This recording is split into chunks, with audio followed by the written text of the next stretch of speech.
Good evening, you beautiful people in Detroit Lakes. This is the Vikings Territory Breakdown.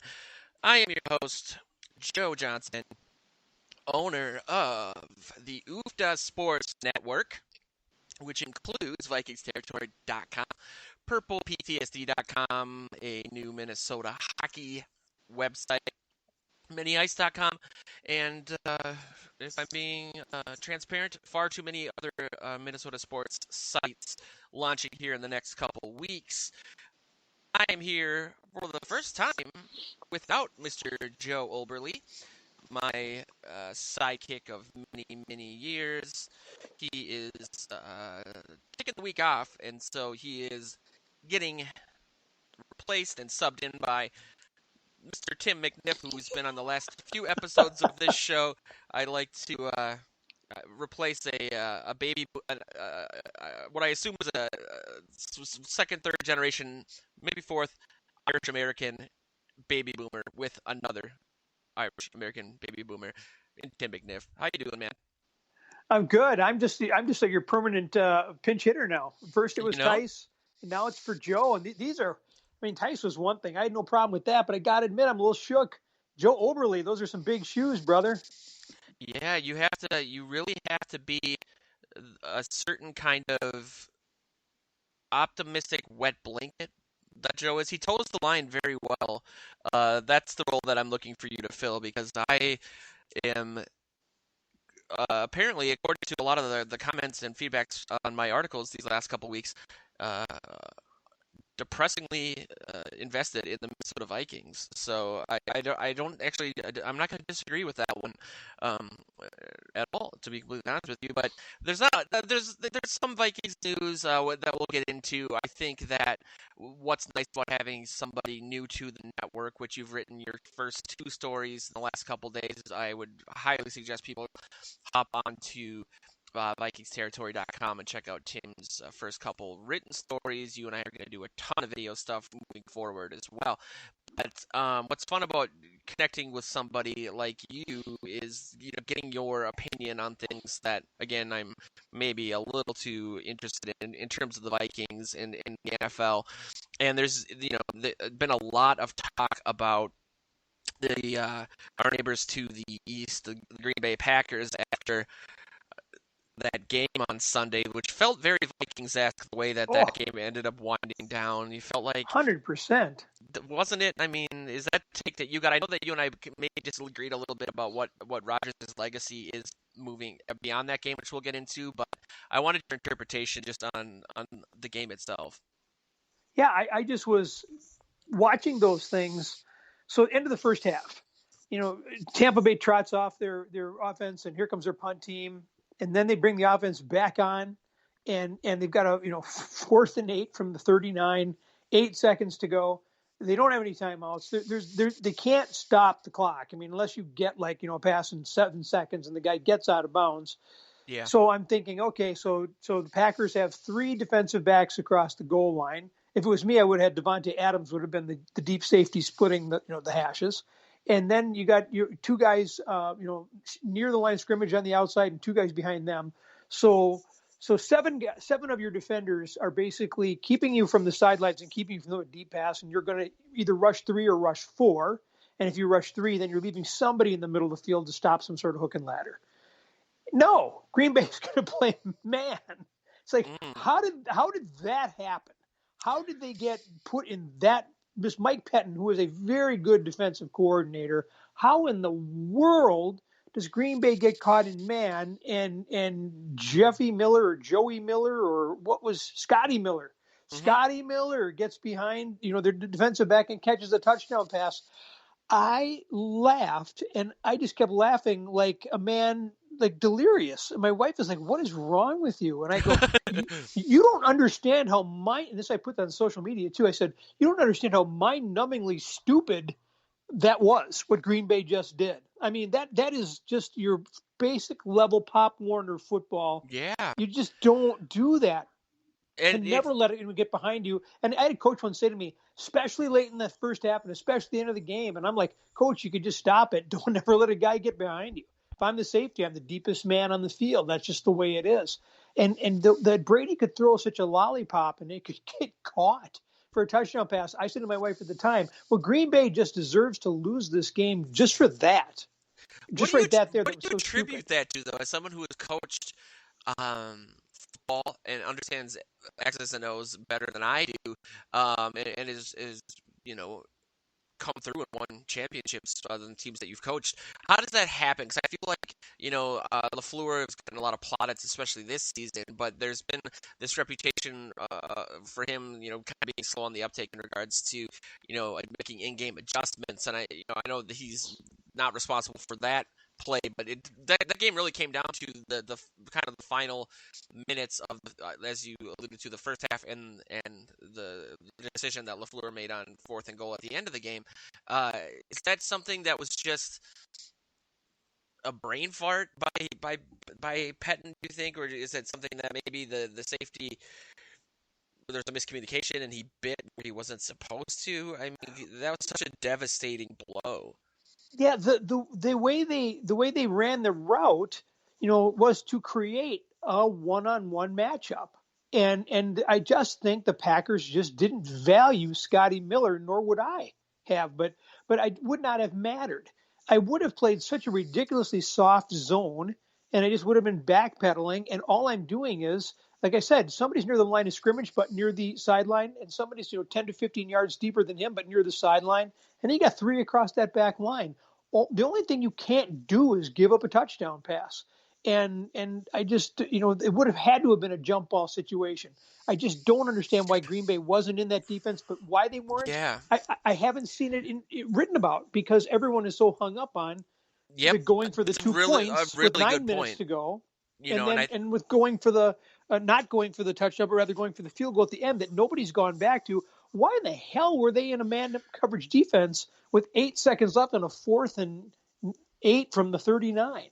that's a really good point and a really good topic for a story, which I'm sure one of us will grab here after the show, because it, we were chatting before the show about, just Tim and I get along famously so far, and I Joel Johnson, I'm talking in third person, which alludes to the joke I was about to make about I'm better in small doses, but I we talked a little bit about the risk benefit ratio of just the whatever topic we are talking about, and I don't see what the benefit would have been there to running the defense that they ran. Even if they were to pick the ball off, the odds of them doing that and then returning it for a pick 6 or something, it was very low.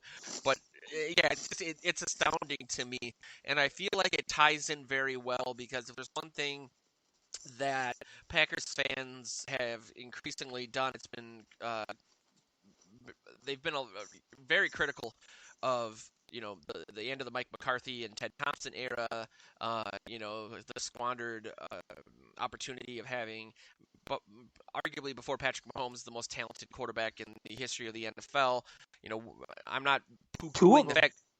Back to back, right? I was born in 1984. I became cognizant of football. I remember the end of the 80s a little bit, but I really remember my first real memories are, Brett Favre. And again, I'm not poo-pooing it, but they've only, and I say only in quotes because we've never won anything, but they've only won 2 Super Bowls, despite the fact that they have arguably 2 of the top 5 quarterbacks of all time in 30 years. Yeah, in a league that's increasingly quarterback. I saw a stat yesterday essentially that said 75% of NFL quarterbacks in 2020 had an average QB rating higher than guys like Steve Young, Joe Montana, so on and so forth, had on their career, because of how pass happy the league is and how the rule changes have been.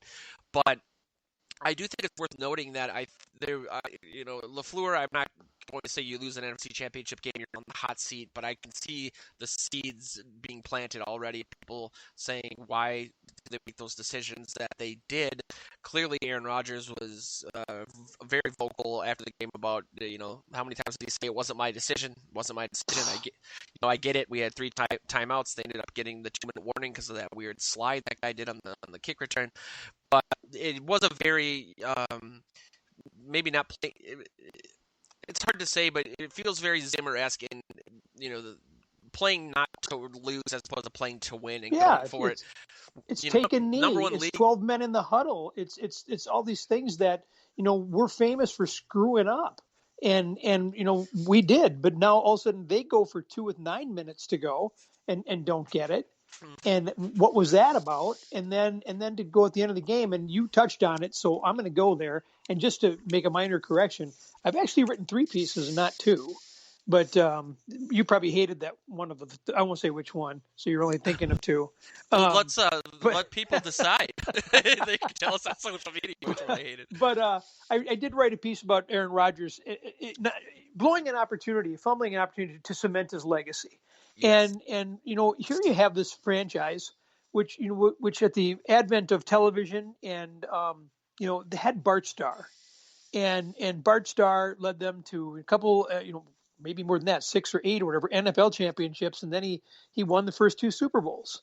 I mean, so how do you ever top that? Well, here comes Brett Favre, and John Madden loved Brett Favre enough for 20 people.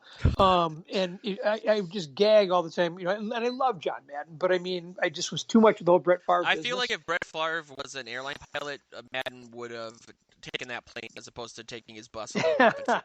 Maybe. But Favre was the one knock Packer fans had against him, and it was legitimate.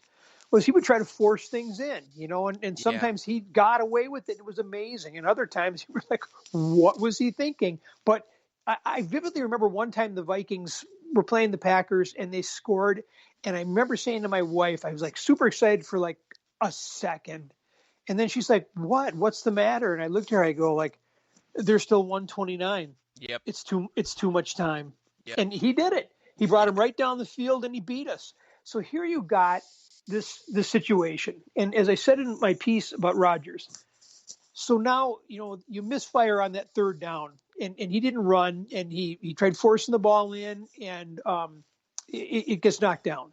And was there pass interference? They were grabbing at Adams, but 2 guys were on him. He tried forcing it in. It doesn't go. So now it's 4th and goal from the 8, not the 3, not the 2, whatever. Yep. But still, it's 2:09 left in the game. And your offense, this Green Bay Packer offense, is the best all-time offense in the red zone in a single season in NFL history, with a quarterback who is waiting to be crowned the league's most valuable player for how fantastic he's been this year. And so here comes LaFleur says, field goal team, and they start to trot on the field. As I said in the article, what happens if Rodgers turns around and he just puts up the stop sign to the sideline? How many of those guys keep running onto the field? Yeah. None. They stop. The guys start. And if Rodgers goes, hell no. And after the game, even if they went for it and didn't get it, nobody would question it. But as you pointed out, with LaFleur, sort of what's happened now is this will come back to haunt them, LaFleur and the Packers, forever. Because this is the one that the disgruntled fans will come back to the next loss. Yeah. They'll go, blah, blah, blah, and remember the game against Tampa? What in the world? So that will be that thing that they're always going to hang on to. But I put the fault on that more on Rodgers, just because, as I said, strike one, he didn't go for it, and Favre would have gone for it, even on the run. He's a great runner. He's a great athlete. He should have tucked the ball down and gone on 2nd down, and he didn't do it. So that's strike one. Strike 2 was he didn't call for it at that moment and say, hell no, we're not going off the field. We're going for it. I'm going to do this. Strike 2. And then strike 3 was, it wasn't my call. Because you know what? Everything is Aaron Rodgers' call on that team. It's like Michael Jordan. It's like LeBron James. You can have Phil Jackson. You can have whoever else you want as the head coach. But if Michael Jordan looks at you and says, no, we're running this, guess what they're going to run? And I think that's really telling as to the relationship that he and LaFleur had, because I was really astounded. I think a lot of, and I also kind of covered this on Purple PTSD, and I essentially said it's time to admit that Rodgers has been a massive underachiever, and I didn't really place the blame at his feet, more so on having a GM that didn't believe in adding free agents, which is insane, and then a new regime that comes in, and instead of maybe trading up to get a guy like Justin Jefferson or something, you end up drafting Jordan Love, and the way that they did it was just astounding to me. Hearing that Rodgers was just sitting at home watching the draft like you and I would, not being on the phone with the team saying these are who's available, what do you think, and then just seeing that his replacement is drafted, and then he basically goes to his liquor cabinet and for the first time in his life drinks an entire bottle of tequila. That just seems like a really strange way to treat the league's MVP and a guy that you're trying to build a team around. But it's not the first time they've done it, Joe. Why? A lot of people at the time, I mean, right away when LaFleur came in, there was a lot of rumblings coming out of media in Green Bay that he and LaFleur weren't getting along, and then when they drafted Love, everyone was saying, well, this is a clear sign that LaFleur is over Rodgers' BS, essentially. But at the same time, it just was like, how do you not keep him up to date on what is going on in the draft, and then to have him find out the way that he did, and I think it was a big reason why he played so well this year, because he had a gigantic chip on his shoulder. But at the same time, it's Devontae Adams and a bunch of guys who can't catch. Aaron Jones is the best running back he's had, but that goes back to the McCarthy era. They never really had any running backs of note, and at least they had Greg Jennings and what's his face. The white guy, the receiver that was really good. Jordy Nelson. It just seems very strange to keep a guy like that out of the loop on what's going on with your team. No, I would agree, but it's honestly, it's just for and I'm not wishing it on him, but for Aaron Rodgers, it was shoes on the other foot. This is the exact same thing they did to Brett Favre. I vividly remember being out on my lawnmower, and we're wearing headphones, and they came to the Packers pick, and I stopped, and it was like April because of the draft, and I just wanted to make sure I heard this, and they're like, they drafted Aaron Rodgers, quarterback, Cal University, and again I started laughing like a lunatic out there in the yard myself. I go, you would not believe what the Packers just did. And remember what Favre said about that? Well, I hope he can rush the passer. Because he wanted some help on defense, and they didn't get it for him, and they didn't consult Brett Favre. They didn't ask him. They didn't, and I agree with you. If we're thinking like in the modern world, the best thing they could have done would have been to say, hey, look, this is what we're going to do, and here's why, and he wouldn't have liked it anymore, but at least you've made an effort. They had to try to repair that fence, but I just think with LaFleur, I mean, it's like McCarthy. McCarthy was seeing ghosts at the end of his time with Green Bay. Here's a guy who had been in the game all his life and had coached in several big games, and he was making horrific in-game decisions near the end because his confidence was shot. And why was his confidence shot? Because Aaron Rodgers had done everything in his power to undermine him. Yep. And so now this same thing could be about to repeat itself. This LaFleur is 39 and Rodgers is 37. So there's contemporaries, and Aaron Rodgers has been in way more of these high pressure games in a way more pivotal place than LaFleur. And Aaron Rodgers should have trotted over to the sideline and said, Coach, put this one on me. I got this. Yeah. And if he doesn't do it, then he can stand up there. And everybody in Green Bay would be okay with it. They'd all say, well, what the hell would you do? I'm not giving the ball back to Brady. And so I really think trying to, and I wrote the piece, I said, you're getting this from Minnesota Viking fan perspective, so I'm probably not going to be fair. Yep. But I really do believe that the bigger loser in that whole thing was Aaron Rodgers than Matt LaFleur.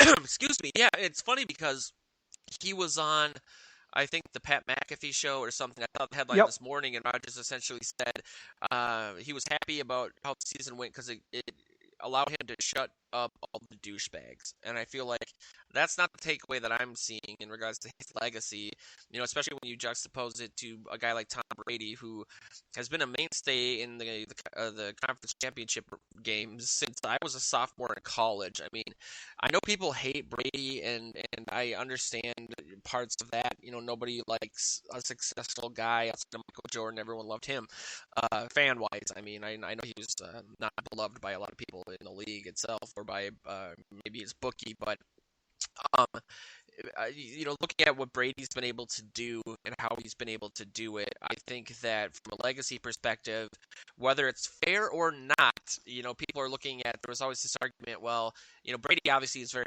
clutch and great, but how much of this is also Belichick and his ability Yep. to build these teams and get guys to take less money, buy into the Patriots' way of doing things? And, Brady leaves, goes to Tampa. A lot of people say maybe it's because they didn't trade for Diggs, which is kind of an interesting little caveat to that trade. But he brings the Bucks, who were kind of up and down all season, to the Super Bowl. And it's astounding. I don't think it's easy to just write off Belichick. That I don't think anything's 100% one way or the other.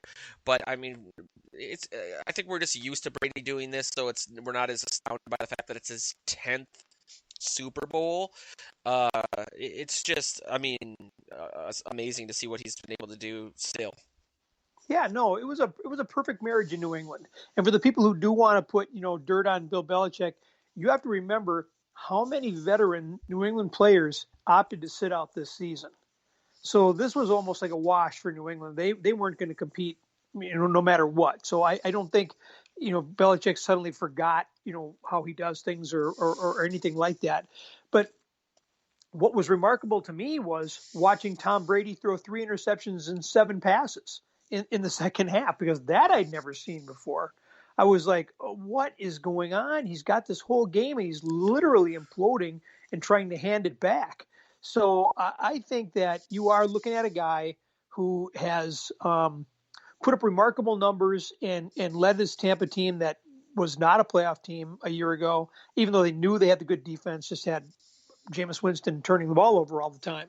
And but still, guys have to learn how to win. And he brought that. And I think it's remarkable that he's got him to the Super Bowl. Do I think he can win the Super Bowl? Well, anytime you play, you can win. But I don't think he will. I don't think so either. I mean, outside of maybe this turf toe situation being more than what we thought it was. With Patrick Mahomes, it sounds like he's going to have surgery after the season.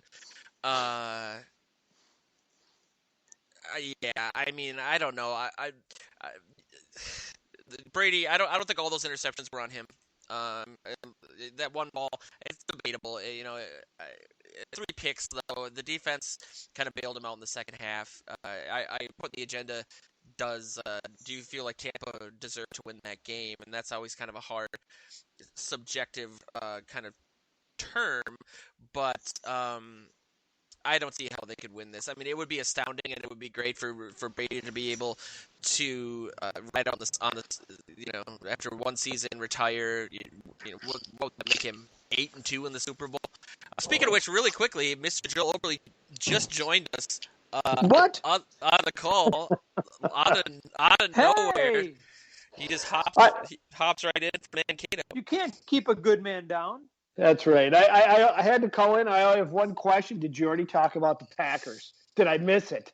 We're still in it. We're knee deep in the Packers. And you also didn't miss the Big Ten section. So I know that's your second question.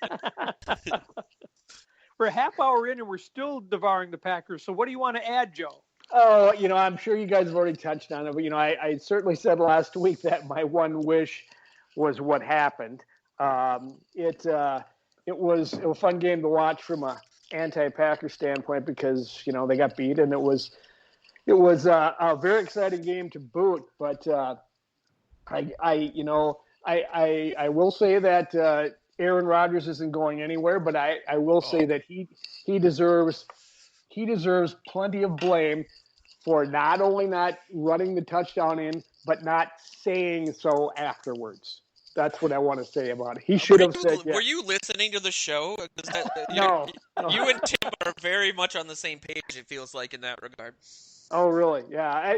That was out of line. I mean, you can go on afterwards and kind of throw out this little innuendo that, there's a lot of questions to be answered, and even my future, and throw everybody start pulling their hair out. But when and disabuse yourself from blame. If it wasn't my decision, if I would have known that they were going to kicked the field goal, I would have went in. No, you should have said, no, I should have ran that ball in. It was there. And that's my only fault with Aaron Rodgers. So. Well, that was the first of three things I said were wrong with Aaron Rodgers, Joe. I said, one, he should have run and he didn't have the guts to do that. Two, he shouldn't have come off the field. When he sent the field goal team out, I said this, and I wrote this, and I just said it a minute ago. I said he should have put his hand up. If he puts his hand up, everybody stops. And he says, no, we're going for it. Think Matt LaFleur is going to fight him on that? That's a great point. Yes. 2 years in coaching versus, he's got 12, 15 years in the league. Yes, absolutely. Exactly. My point exactly. And three, the third strike was after the game. Oh, it wasn't my decision. Yes, it was. If you walk up there and you say, hell no, boys, we're not leaving the field. We're going to punch this thing in. Well, I'm going to Devontae, and we're going to get this, right, Devontae? He'd go, hell yes, we're going to get this. And if they don't, you live with it. But at least everybody understands to increase your odds of winning a game by 0.9% or whatever the stupid analytics said you did by kicking the field goal at that point. It was like, you can't tell me they sat there on Wednesday night at 7:30 and said, if we find ourselves down by 8 points with 2 minutes and 9 seconds to go, this is what we should do for 4th and goal from the 8.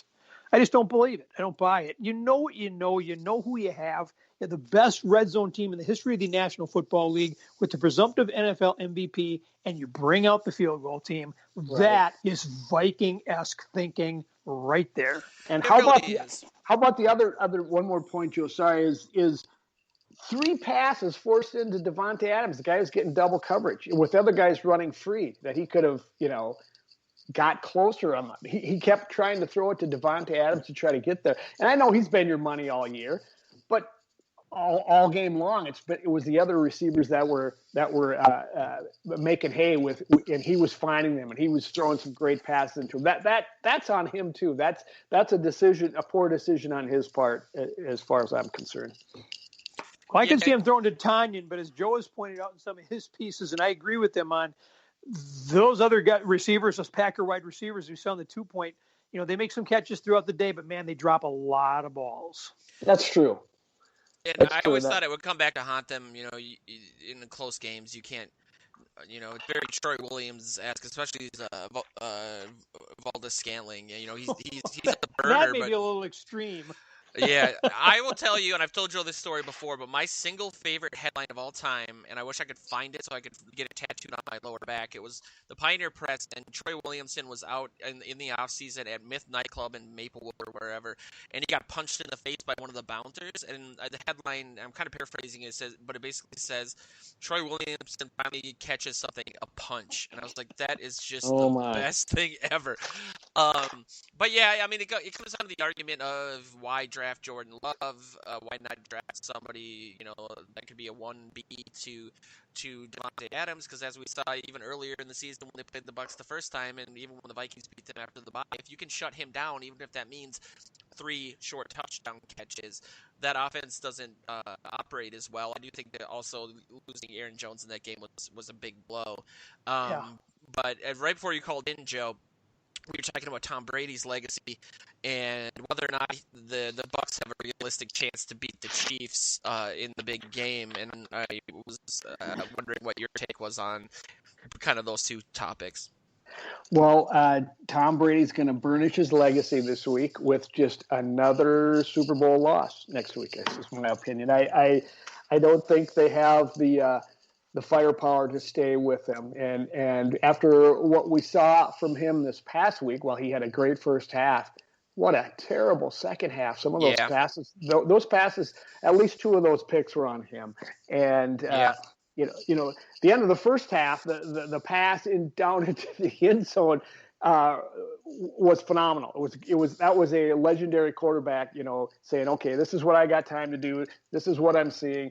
I'm going to make this throw right on the money. It was like, boy, oh boy, did I leap in my household to see that and think, okay, this could happen today. They could beat them. And so I think, they've got they obviously have the better defense, the Bucs too, and they're going to need them on point and to really shut down Pat Mahomes, but there is so much firepower in that Chiefs offense, and Mahomes is so creative. What's his name? Brady will write some checks, but Pat Mahomes will be able to cash them, and I think that'll be the difference. I think if they have any chance, really, it might come down to the fact that Eric Fisher tore his Achilles, right? So he's out. And that means that Mike Remmers might end up playing left tackle. I think he finished the game at left tackle, if I'm not wrong about that. But also the fact that Mahomes is, a couple weeks away from having surgery on the turf toe that he has, which just seems incredibly painful. So if his blind side's not protected and he's not as mobile as he usually is, that could be a big thing. Because look how much the Packers missed David Bakhtiari in that game, and what a factor that was in the second half. That's a great point.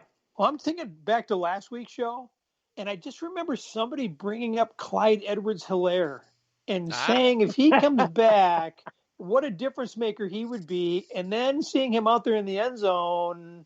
Yeah, Kansas City played the second half of the season with one hand tied behind their back. Yeah, you give them 2 weeks to rest and get ready. And I agree with what you're saying. If you lose your starting left tackle, that's problematic. I just think Kansas City has too many weapons, and their defense is actually better than a lot of people think that it is. I mean, the whole Honey Badger makes them so versatile in so many different ways that I just think Kansas City is built to win this thing again. And no, nothing against Tom Brady or Tampa. I think that they wrung as much as they can out of that towel to get there. But man, it would be a colossal upset for Tampa to win that game. I agree. Home field advantage, but that's what I wanted to ask you guys. Is there's a budding controversy in regards to the COVID restrictions, and usually these teams, have a lot of time to acclimate to wherever neutral site the Super Bowl is, and because of the way that fate ended up working, the Bucs are going to be the first team in league history to play the Super Bowl at home, and so they get to be all rested in and ready, whereas Kansas City, I think, is allowed to come 2 days before the game, which I don't think is going to have as big of an impact as other people are saying, but it's worth noting, I suppose. Also, Antoine Winfield Jr. is going to be back, which could be a huge thing for Tampa. That's huge. It is. That will help them some, and like you mentioned, the left tackle is. I mean, you can't minimize that. But I do think that Mahomes, he doesn't even need an offensive line some games. And granted, he's got turf toe, but he's got that sixth sense that you want your quarterback to have. He knows where the rush is coming from. He knows how to get away from it. He's creative after he does do that. And it'll be a test for him. They're a good defense, but on the other hand, like Tim said, the Chiefs defense is not that bad either. They made a pretty good offense from Buffalo look pretty pedestrian last weekend. So I think that they've improved over the offseason. And it must have been me that brought up Helaire, right? It must have been. No,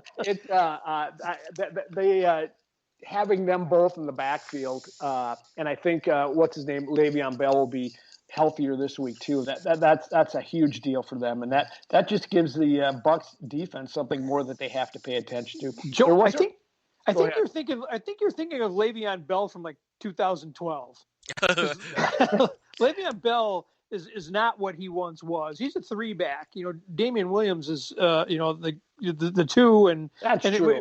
If Edwards-Helaire is there, he's 1, and that's not even close. He's so dynamic. So I know, sorry, but I mean, I just don't think that's as big a factor. And I think the one thing we haven't really gone into yet either is, Andy's the best NFL head coach in the game right now. I mean, I'm not sure he hasn't always been. You always need the quarterback and the players to get you there. But Andy Reid is just, his coaching tree, and he just seems to have reached a point in time in his life where everything he does just turns to gold. And I just can't see him, showing up and not having that team in peak form and being ready. And I don't know if the weather in the preparation, not being able to be down there and practice in warmer weather is a thing or not. But I don't think it matters. I just think Kansas City's going to, even Tampa went into Green Bay and won. You know what I mean? It's harder for Tampa to go to Green Bay and win than it is for Kansas City to go to Tampa and win. But Arians no slouch either, though. I mean, he's a chess master that can go toe to toe with Reid if he wants. But point well taken about Andy Reid. He has reached the pinnacle part of his career where he is just everything's working out. Everything he's doing is is in his favor, and I think in that regard, it will be fun to watch next week. It's an amazing matchup, isn't it? I mean, just for the threads you guys just tied together, the coaches, the angle of passing the torch from one grade to another, Brady to Mahomes, even though you could argue that's already happened. One part of it, I think the through line between the Packers and the Bills is that to really make it all the way in today's NFL, you need to have a diversified group of talent. And we saw, you shut down Adams. What does that do? You shut down Diggs. What does that do? There was a story that came out a couple weeks ago from, I think it was the ESPN or something like that, about Diggs and some of his supporters, his coach at Maryland. But they essentially said Diggs doesn't want to win, but he wants to be the reason that you win. And I wonder how, with the takeaway from the Bills game being they'll be back, but they need more help on offense. If they draft a stud running back, if they draft another like a 1B wide receiver, how Diggs will interpret that, and whether he'll think of it as another betrayal of doing something and calling it rain, as he quoted the Vikings by drafting Dalvin Cook. They somehow betrayed him. I just think that it's going to be interesting to see how everything shakes out in Buffalo moving forward. But that could just be me, bemoaning, Diggs and the success that he's had this season. Who knows? Well, it used to not be a negative thing to have two receivers. I mean, Miami had the Dupers back in Pittsburgh's glory days. They had Swan and Stallworth, and they're both in the Hall of Fame. You had. Do you remember those names, Joe? You know who he's talking about? Just want to make sure. If they're not from the Big Ten or the late '90s, they don't exist. And so I don't know when this became kind of a curse. To have a second receiver, or why you always have to have everything going your way. Why this whole thing has become me, mm-hmm. and Buffalo got served that in their face, and everybody else was given a blueprint on how to play the Bills next year. Double Diggs and let everyone else try to just do what they can.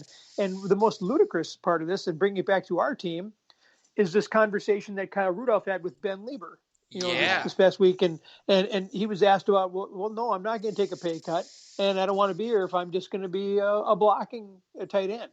And it's such a unfortunate way for this to end, as it appears it's going to, because here's a guy who came in who couldn't block or wouldn't block, mm-hmm. and wasn't really even asked to. And they had years when Adrian Peterson was here and could have used a better blocking tight end, and he didn't do it or wouldn't do it.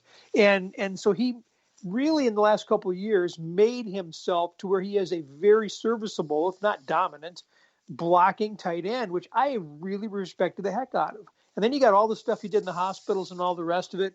And anytime a guy makes a catch to beat that idiot Sean Payton and the New Orleans Saints in their own house, he'll always have a special place in my heart for that.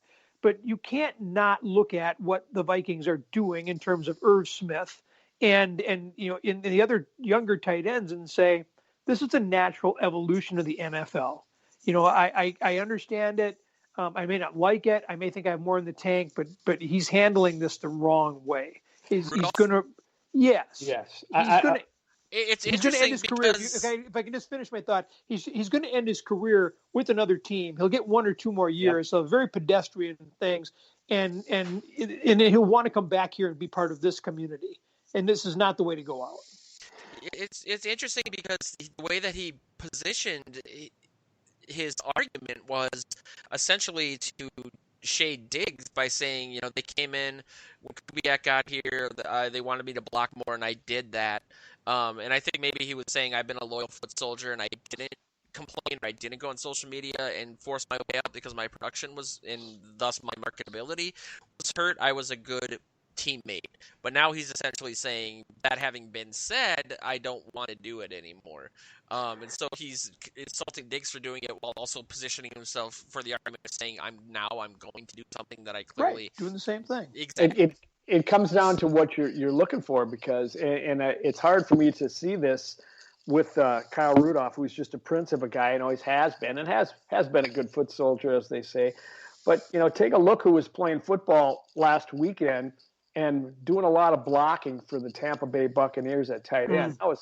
Gronkowski. I mean, look who he's been in this league, and all of a sudden he's signed back on, and that's been his role all season. And he picks his spots and makes a big play for the Bucs to help them win this game. I'm not saying that Kyle's body's beat up to that extent that he doesn't have anything left, that he can't do this. I get it, but at some point you have to take team over self. Diggs didn't do it. Kyle's looking like he wants to, and do the same as Diggs, and it kind of breaks my heart a little bit because one more season with those three tight ends in those roles, I think would just help make this offense just take off. These other two guys were just starting to feel their oats at that position, and their confidence is building, and they're going. You got a great blocking tight end for your star running back, and you've got these two guys that can catch the passes, and you got two great receivers. My goodness, they're loaded. Put in a great offensive lineman to really help, and then all you have to do is worry about the defense and special teams, as Tim reminded me the last couple of weeks.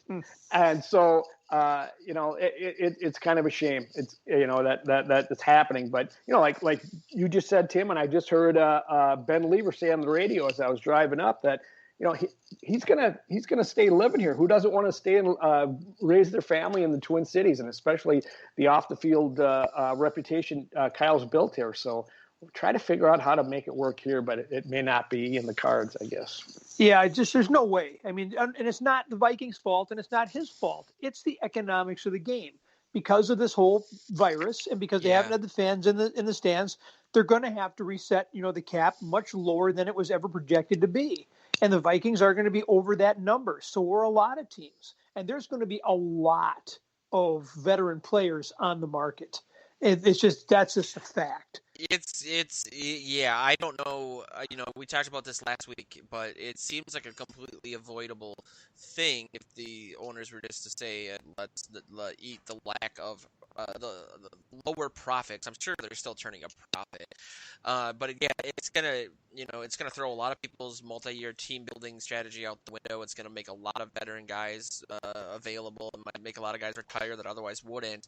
That could be a good thing. It could be a boon for teams like maybe the Colts, who have $60 million to work with. You know what I mean? But at the same time, the Vikings are already $12 million for the cap, and that's before all this. So, oh my. I don't know what they're going to do, but it does kind of, for Rudolph, it's like, this is when you choose to take your stand. It's not good for his legacy, but Minnesota people are very forgiving. And I'm sure he'll be back doing his camps and all that.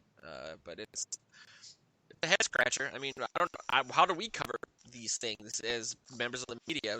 How do we talk about the cap or free agency at all when we have zero idea what's going to happen in that? I mean, we have some semblance of an idea, but it just seems like it's going to be a complete nightmare. Yeah, for a lot of teams. Exactly. If both teams and players don't know that they got to have to share the pain this time around, then there's going to be problems because it's you can't. I don't think if you dig in your heels on either end of this situation coming forward, you're going to end up winning. You'll end up losing it, and that's too bad. I just think this is no man's land. I mean, uncharted waters here. What they're going with post the first season of COVID and this new cap. So it's going to be a mess. It'll be interesting to see what happens. Yeah, I always go back to what Cluey told us and what the stats show. It's 75% of NFL and NBA players are declare bankruptcy within 2 years of retiring, and I think a lot of these guys can't maybe. And I'm not lumping Rudolph into that because I'm clearly not privy to his stuff, but a lot of these guys can't afford to take a pay cut. And so it's gonna be interesting. It'll be good fodder for the show and for content and everything. But man, I'm sure there's a lot of guys sweating right now looking at a lot of this stuff and the futures with the team. But I think a lot of people have seen Rudolph kind of being done after the season anyway, just with the emergence of the guys that you talked about. And then you got people like Daniil Hunter, who they're going to have to do something with him too. So he's like the 18th highest paid defensive end now, because when he signed his contract, he was number one. But since then, the numbers have shot past him. And he's going to be looking for a raise of some sort, even though he didn't even play last year. So Cousins is going to have to take a cut. I don't know if they extend him for longer. He won't take a cut. What they'll do is they'll just put in a bonus for him. I mean, Cousins and his agent are genius because every time they come to him, he gets more guaranteed money. And it just keeps, I'll restructure because it just means more guaranteed money in bulk form to Kirk Cousins and his agent.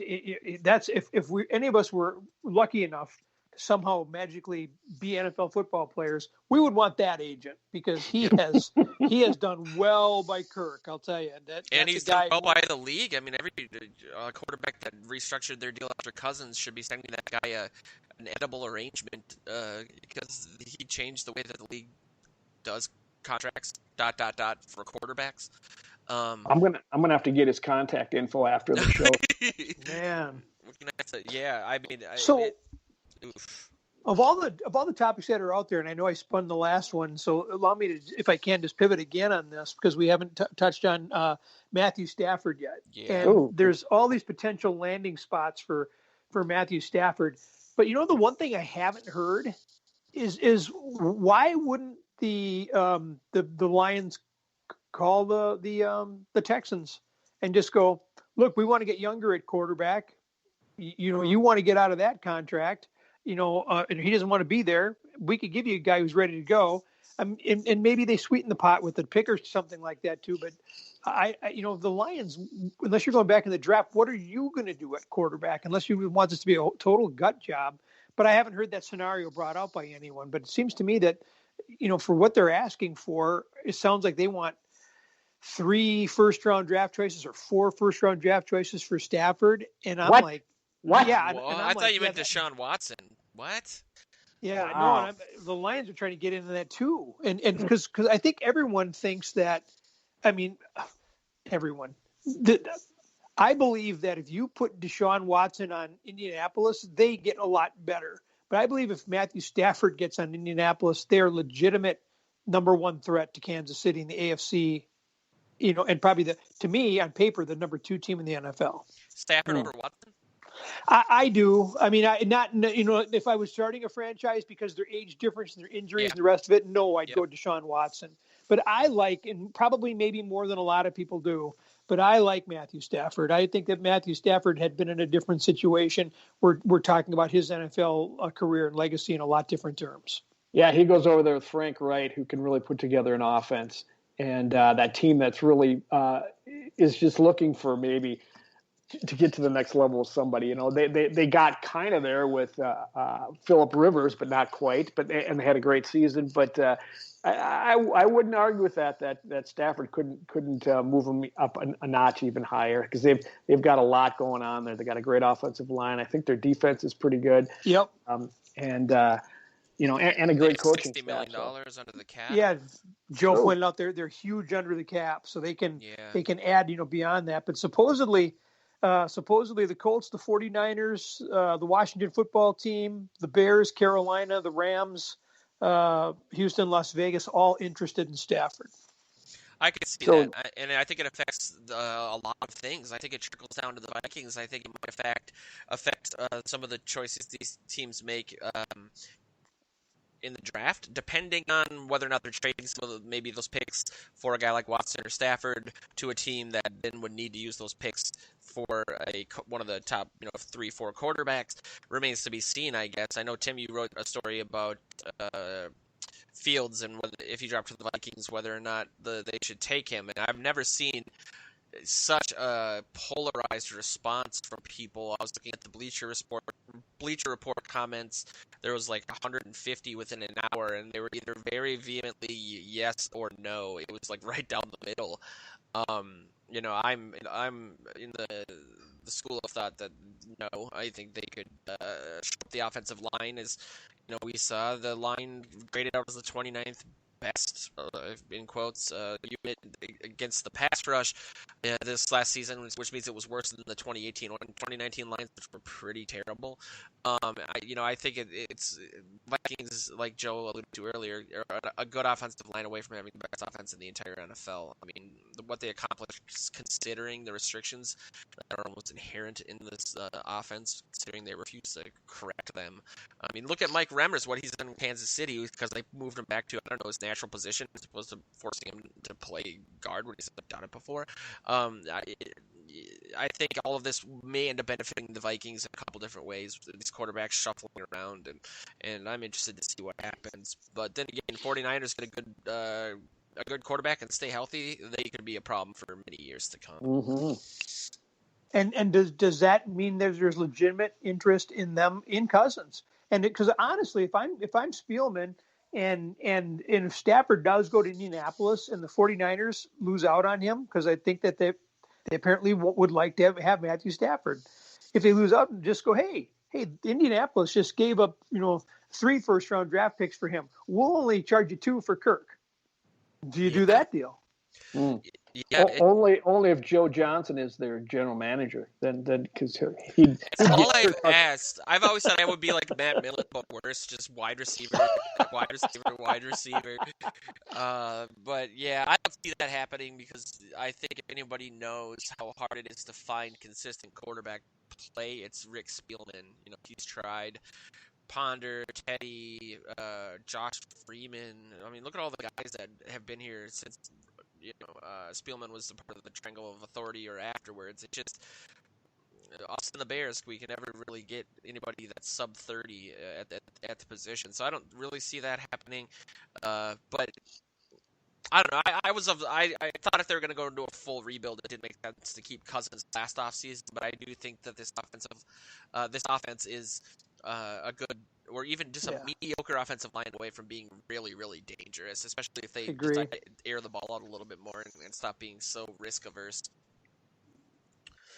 It's all about the cap and that defense. You got to get somebody on the other side of the ball, because the way this team finished out was just really bad on defense, and that Mike Zimmer's not going to stand for that. So. Yeah, I don't know. I just keep going back to that COVID cap, and it's like, if Danielle Hunter wants to get paid the way he should, the market rate that he should be getting paid, assuming Cousins doesn't restructure, obviously Dalvin's not going to restructure. He just signed his deal. You could end up putting 50% of your salary cap into 3 guys. That's insane. Yeah. I don't know how that's going to work. It keeps me up at night, to be clear. You still have Anthony Barr and Eric Wilson. What do you do about that? And. Yeah, so a lot of interesting questions, and I just believe with the cap situation being what it is, I don't know why you would keep Barr or Wilson, but you would keep your options open as far as them and other free agents who are about to hit the market, because other teams are going to be dumping linebackers too. Yeah, and the thing that freaks me out is the more question marks that arise on defense, the less the chance that the Vikings are truly going to, bite the bullet and just invest some high picks in their interior of their offensive line. Especially if Riley Reif is one. I mean, I don't know where you guys stand on Riley Reif in the season that he had, and whether or not they can keep him. I know he almost didn't even make the roster. They were going to, for salary cap reasons, but he arguably had his best season of his career, at least as a Viking. And I don't think he's going to be very happy about taking another pay cut as one of the higher paid positions in the league. So if you lose Reif, then what do? Move Cleveland to left tackle? Then you're back to square one, having just nothing at the guard positions, which has been kind of the problem since 2016. And if you have all these question marks on defense, I don't think Zimmer's going to be the type of guy to say, like, well, I've done the exact same thing year to year. I never learned from my mistakes. But instead of the shiny new defensive key or draft pick that he gets enamored with, I'm going to take Wyatt Davis. I just don't see it happening, even though I think the impact of having Wyatt Davis versus any sort of defender is the difference in impact would be larger for the overall success of the team. But that's just not how they believe in building a team, clearly. Well, and your right tackle's due for a major pay increase after the season too. He'll be a free agent too. So you got to take care of that. The problem on that offensive line this past year was not Reef. It was center, and this will be a huge year for Bradbury. And so yeah, I agree. I think everybody does. Well, not everybody. It's a popular thought that they still need to do something about that offensive line. They've never made it a priority. They've always sort of pieced it together. But yes, other questions. But I think defense is one of those things where you can. It's good to be young and it's good to be fast. I know savvy players are nice to be able to rely on and stuff, but Anthony Barr, I just think, it doesn't make enough of an impact. And for the dollar value we're talking about, a couple of years ago, he cried his way back onto this team. And really, what has he done? He puts people in the right position. Well, you know what? They still played a season this year without him, and it wasn't good. But, there's other guys who are young and hungry and who I think can run. That's what you need on your defense. You need young and you need fast. Thanks a lot, guys. I raced like crazy against the speed limit to get all the way to the cities to get on here and talk about the Packers. And I'm just in heaven. And now I'm back down to reality. I know. It's like, I was going to make a joke. Can we maybe cover the Timberwolves moving forward? This is a little bit disconcerting. We all of us, focus on this from time to time, and we communicate a lot through text or through Slack, but it always feels like kind of a Vikings therapy session whenever I've been able to talk to Joe and get some of these ideas out of my head, and more so out bouncing off of people who, don't always agree with what I'm saying 100%. And I really feel like the takeaway from this is that I'm very, very concerned about the future of this team. Again, I just really wish this COVID cap thing wasn't an issue, because I don't see how. I mean, Barr, it has to be a foregone conclusion that he's gone. He's making $13.5 million. He's the third highest paid player in this team. Is either the third best or the third in terms of impact.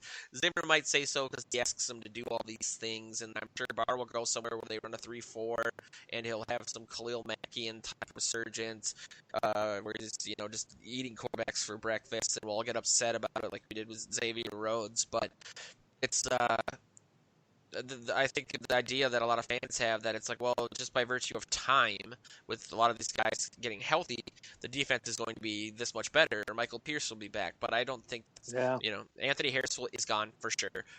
Barr's probably gone. I don't know what's going to happen with Daniil Hunter. That really kind of freaks me out. I don't see him.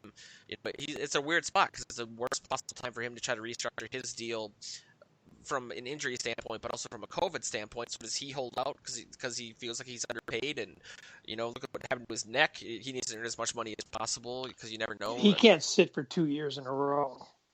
Yeah, you wouldn't. I mean, look what happened to Le'Veon. Le'Veon Bell is a good example of that. Different position, obviously, but taking time away in your earning prime is not maybe the best thing to get a negligible amount of guaranteed money. But he's going to cash in. Somebody will pay, even though his neck obviously was messed up. Somebody would pay top dollar to get a guy like Hunter at his age. Yeah, Danny Green would say he hasn't hit his man strength yet. I mean, he's so young. I mean, he's what, 25? Yeah. 26 maybe. And yeah, so I mean, he's got years. If the neck is not an issue, that and we don't know that yet. We were told it was nothing in August, and he missed the entire season.